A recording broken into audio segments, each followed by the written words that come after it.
شمع سوے پتنگان زندہ باد، ہر دم پر ہر قدم کے شازیان زندہ باد۔ پاور، طاقت ہے اس کے اندر، اس لیے کثرت سے نکاح کیا۔ یہ تقویدار آدمی میں زیادہ طاقت ہوتی ہے، یہ یاد رکھو۔ یہ جتنے تقوی میں ہے نا، اس میں طاقت زیادہ ہوتی ہے۔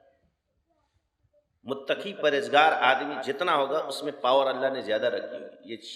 یہ اللہ نے جو کثرت سے بیویاں رکھی، یہ متقیوں کے لیے رکھی ہے، فاسقوں کے لیے نہیں رکھی ہے، کیونکہ وہ عدل نہیں کر سکیں گے۔ ان پہ پابندی ہے، جو عدل نہیں کرے گا وہ ایک پر اکتفاق کرے۔ جو ایک نہیں پال سکے گا وہ دوسری کیا پالے گا؟ سمجھ آ رہی ہے یا نہیں آ رہی ہے؟ مگر عورتیں ایسی خواہ پریشان ہو جاتی ہے، جب وہ دوسری آتی ہے پہلا تیز ہو جاتا ہے، تمہارا بھی کام ہو جاتا ہے، مگر وہ پریشان ہو جاتی ہے، کیونکہ پھر دو کا رزق ملتا ہے۔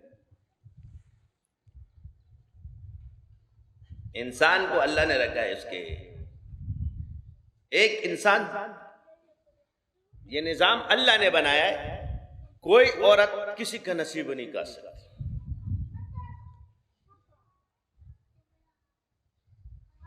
کوئی بندہ دوسرے کا نصیب نہیں کر سکتا۔ کوئی کسی کا حق کھاتا ہے، یہی سے تو تباہ و برباد ہوتا ہے۔ اگر یہ کھانا ہوتا تو اس پہ سزا کیوں ہوتی؟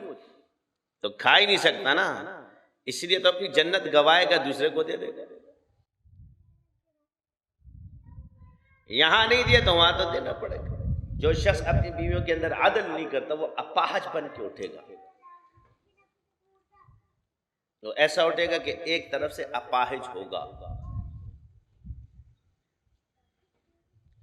شریعت نے آپ کو یہ نہیں کہا ہے پریشان ہو گئے، اس لیے حضرت مغیرہ رضی اللہ تعالیٰ نے فرمایا کہ ایک شادی والا بیمار ہے۔ کیوں؟ جب عورت کو حیض آتا ہے تو اس کو بھی آ گیا نا، بند ہو گیا۔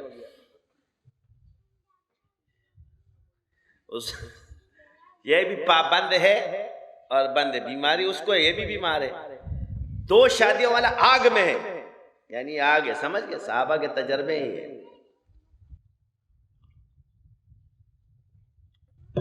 ادھر جائے گا تو انگار، ادھر جائے گا تو انگار۔ اور تین شادیوں والا مہمان ہے، اس لیے دو ایک ساتھ، تین ایک ساتھ کر لینا تاکہ مہمان بن کے رہو۔ اگر آگ سے بچنا ہے تو دو زیادہ کرنا۔ تین شادیوں والا کیا ہے؟ مہمان ہوتا ہے، جہاں جاتا ہے اس کی مہمان نوازی ہوتی ہے۔ اور چار شادیوں والا دولہا ہوتا ہے۔ کیا ہوتا ہے؟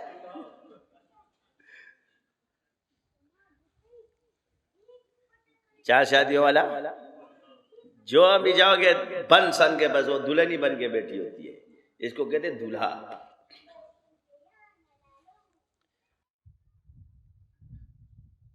تو پہلی شادی کرو گے، جب دوسری کرو گے تو تیسری آسان ہو جائے گی۔ بولو کیوں؟ وہ پہلی کہے گی اب تیسری کرتا ہے کہ اس پہ آ جائے۔ وہ اپنی خنس کس سے نکالتی ہے؟ اس پہ آ جائے، تیسری کر۔ وہ ڈھونڈتی ہے تیسری، تجھے تیسری شادی کرنا ہی پڑے گی، مجھ پہ آئی ہے تو اس پر بھی آگ آنی چاہیے۔ جب تیسری شادی ہوتی ہے تو دوسری جلدی ہے، پہلی خوش ہوتی ہے۔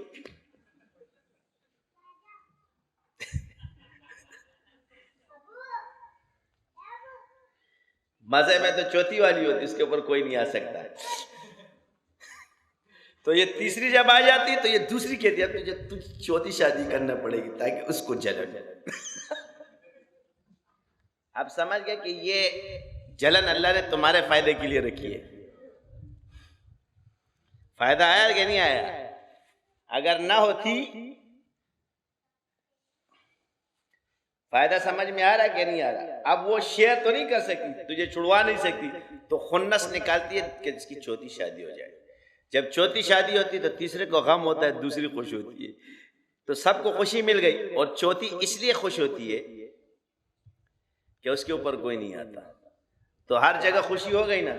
پہلی اس لیے خوشی ہوئی کہ اس پہ، پہلی اس لیے خوشی کہ اس پہ تیسری آ گئی، دوسری اس لیے خوش ہو گئی کہ اس پہ چوتھی آ گئی، اور چوتھی اس لیے خوش ہے کہ اس پہ نہیں ہے۔ جل کون سا رہا ہے؟ تیسرا والا ہے۔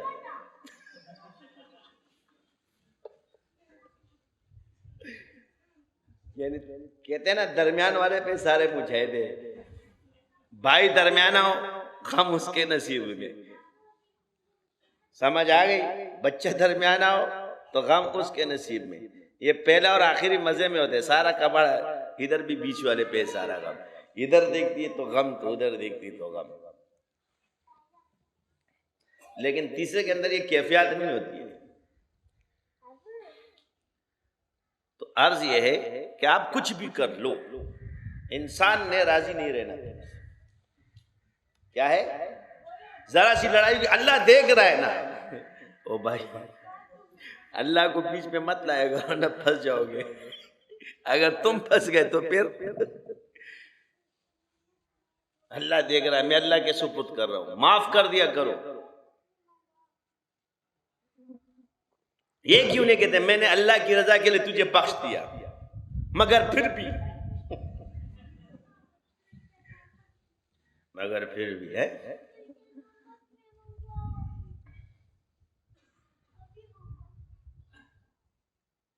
تو آپ کی عزت نفس کے لیے کیا کرنا ہے؟